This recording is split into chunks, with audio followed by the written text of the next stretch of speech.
अस्सलाम वालेकुम स्टूडेंट्स। हम लोग जुडिशरी चैप्टर पढ़ रहे हैं और इसमें आज से जो है हमारा लास्ट टॉपिक जो है हम लोग डिस्कस कर रहे थे। तो आज हम इस चैप्टर को कंप्लीट करेंगे। इसमें आपकी जो लास्ट टॉपिक में थोड़ा सा बचा है लास्ट पोर्शन को, तो इसको हम लोग आज कंप्लीट करेंगे और इसके साथ साथ हमारा चैप्टर भी कंप्लीट हो जाएगा। तो हमारा टॉपिक था उस time does everyone have access to code. तो does everyone access to code, इसमें हमने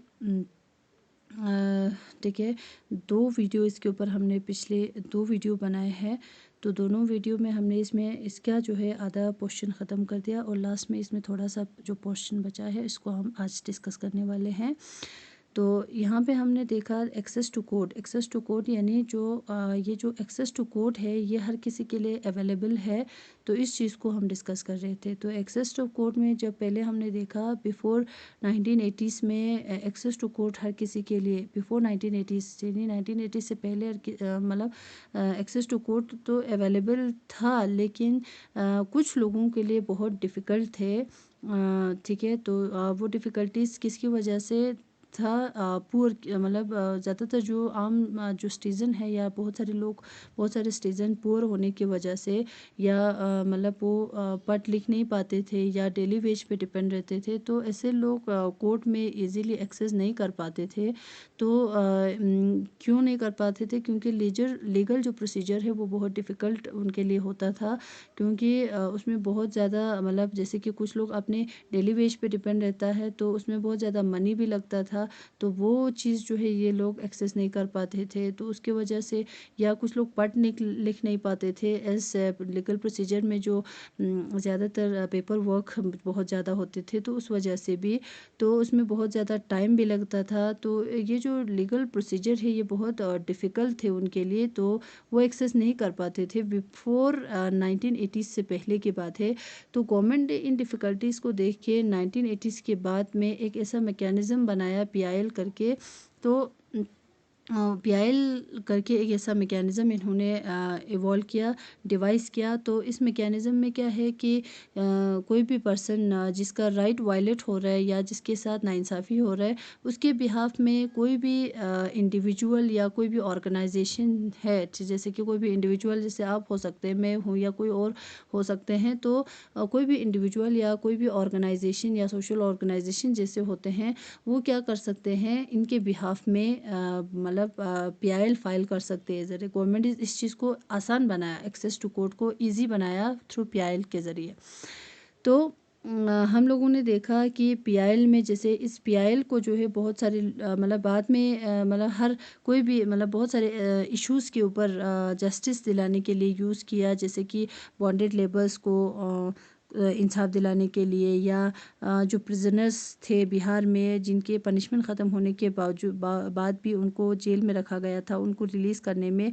तो इस तरह के बहुत सारे इश्यूज़ को रिज़ॉल्व करने के लिए पीआईएल को यूज़ किया गया था आफ्टर 1980s के बाद।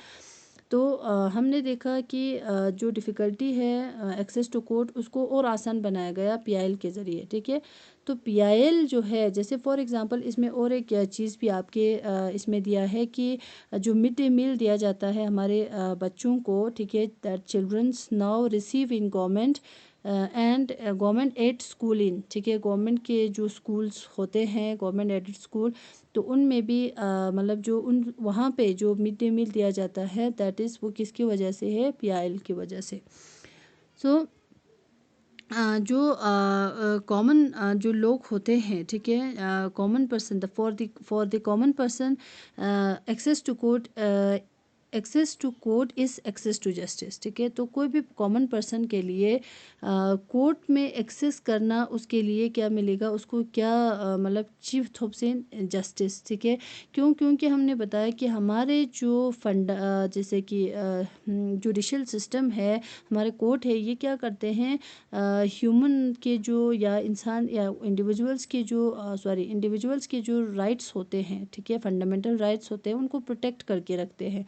ठीक है, तो वो अगर उनको प्रोटेक्ट करते हैं, उनको सही तरीके से इंटरप्रेट करते हैं, तो अगर वो ऐसा करते हैं तो गता इंसाफ किससे लेना चाहिए? ठीक है, तो गता इंसाफ सी कना लेन मगोशा दो, हमें कोर्ट से ही इंसाफ लेने की ज़रूरत है। क्यों? कोर्ट हमारे राइट्स को, हमारे हुकूक को या हमारे जो फंडामेंटल राइट्स होते हैं उनको अच्छी तरीके से प्रोटेक्ट करके रखते हैं, उनको प्रोटेक्ट करते हैं, कोई इनको वायलेट करने नहीं देते हैं या इनको जो है सही तरीके से हमारे जो इसको जो है सही तरीके से इंटरप्रेट करते हैं।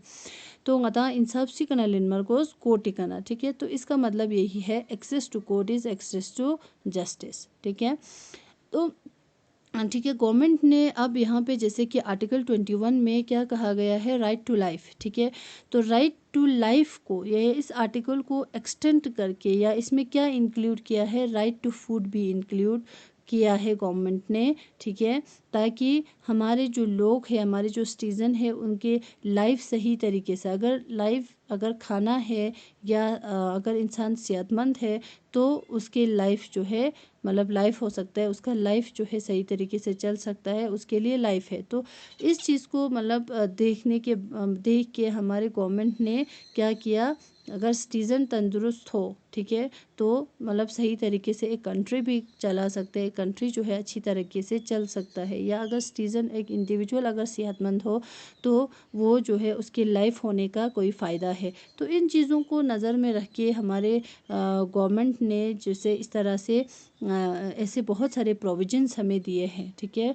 तो यहाँ पे राइट टू लाइफ को लाइफ में जो आर्टिकल 21 है इसमें राइट टू फूड भी इंक्लूड कर दिया है गवर्नमेंट ने, ठीक है। ताकि क्या कहा है कि therefore order the state to take certain steps provide food for all including mid day meal के साथ साथ, ठीक है, मिड डे मील स्कीम के साथ हर किसी को खाना मिले।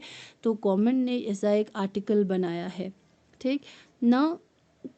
However there are also court judgment, ठीक है। अब यहाँ पे इस तरह के मतलब ऐसे भी कोर्ट जजमेंट आए हैं, ठीक है। People believe walk against the best interest of the common person, ठीक है। तो ऐसे भी जजमेंट आए हैं जो कॉमन पर्सन के इंटरेस्ट के अगेंस्ट भी हुआ है या अगेंस्ट भी गया है, ठीक है।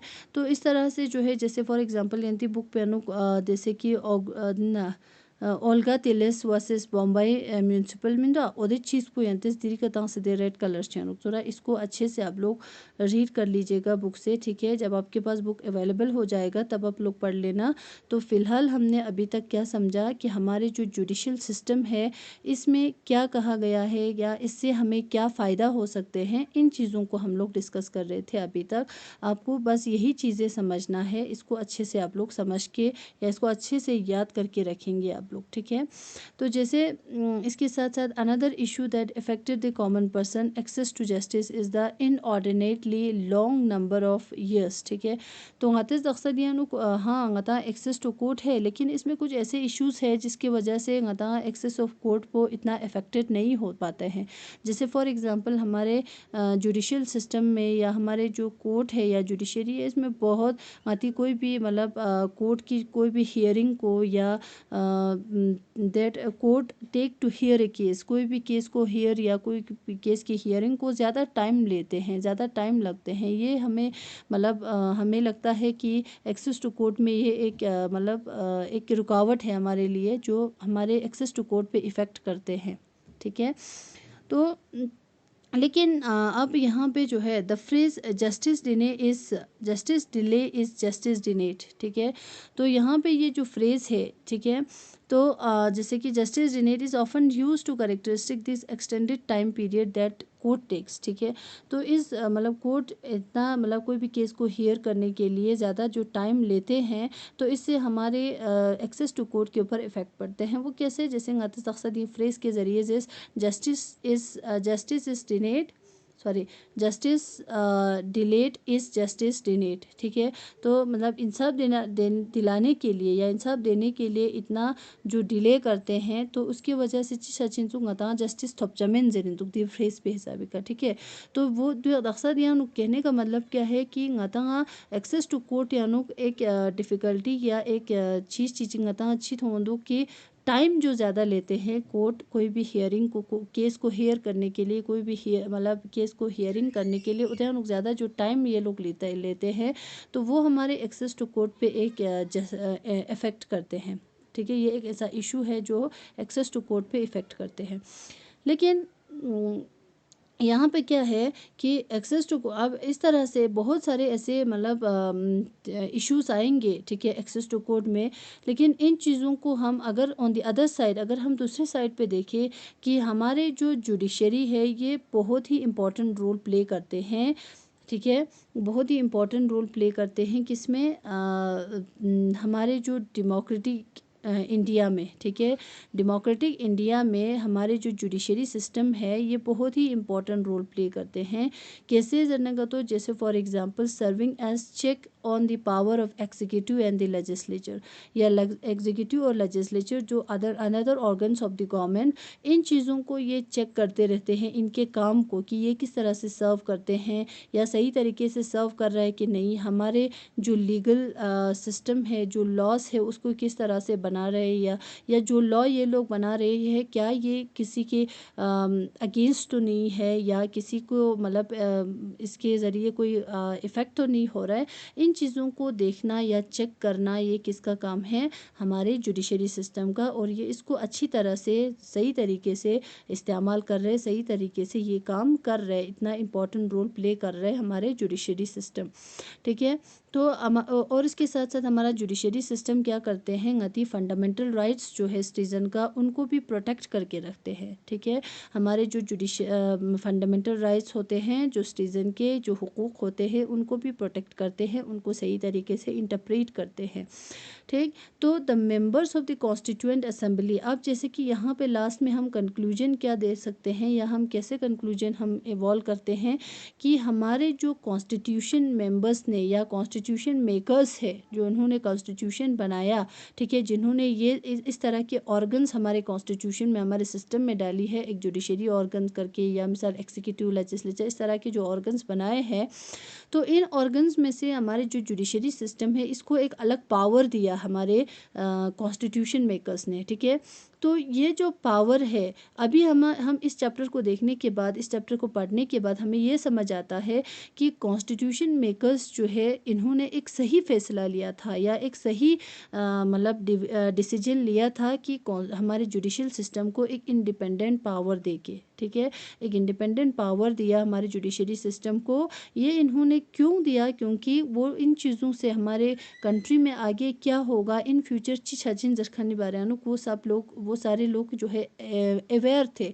तो उन्होंने क्या किया, हमारे जो इंडिपेंडेंट जुडिशरी सिस्टम है इसको एक इंडिपेंडेंट पावर दिया। तो हम यहाँ पे समझते हैं कि इन्होंने एक अलग पावर देके, या इन्होंने ऐसा डिसीजन लेके, मतलब जुडिशल सिस्टम को एक इंडिपेंडेंट पावर देके सही फैसला लिया था। जरे ngata दक्सा दिपने यानुना जब इंसाफ पो ngata, जैसे कि ngate दक्सा चुक दी कजेस पिंदे access to court is access to justice जरे, ठीक है, ठीक है। तो access of court is access to justice ngata court टिका, मतलब कोर्ट टिका ना ngata ची थोबिंदुक जस्टिस थोबिंदुक, हमारे राइट्स अगर वायलेट हो रहा है तो ओदी राइट्स ngata प्रोटेक्ट बसे जागंदुक छन ngata दे फिला। ये जो इंडिपेंडेंट जुडिशरी जो है बहुत ही ngati फिला इम्पोर्टेंट, तो बहुत ही मतलब सही फैसला lens Pinchuk ngati constitution maker सुनी जरे ngata। इस पूरे चैप्टर को पढ़ने के बाद अच्छी तरह से हमें समझ आया कि ये जो जुडिशल सिस्टम है ये इंडिपेंडेंट क्यों बनाया गया था, या इनको एक इंडिपेंडेंट पावर क्यों दिया गया जरे, ये चीज़ें ngata सही तरीके से इस चैप्टर को पढ़ने के बाद आई होप आप लोगों को भी ये चीज़ें समझ में आ गया होगा। तो इसके साथ हमारा ये चैप्टर कंप्लीट होते हैं बच्चे। तो आपको इसको अच्छी तरह से समझना है, अच्छे से पढ़ना है, क्योंकि 9th क्लास में भी आपको यही चीज़ें दोबारा से पढ़ना है। तब तक के लिए आपको क्या करना है, एक बेसिक आइडिया जो है इसी क्लास से आपको लेके रखना पड़ेगा, ठीक है। तो आप इसी चैप्टर को, मतलब एक छोटा सा चैप्टर है, अच्छे से इसको समझने की कोशिश करें हो गया है। तब अब नेक्स्ट हम लोग और एक चैप्टर के साथ आएंगे। तब तक के लिए थैंक यू, ऑल द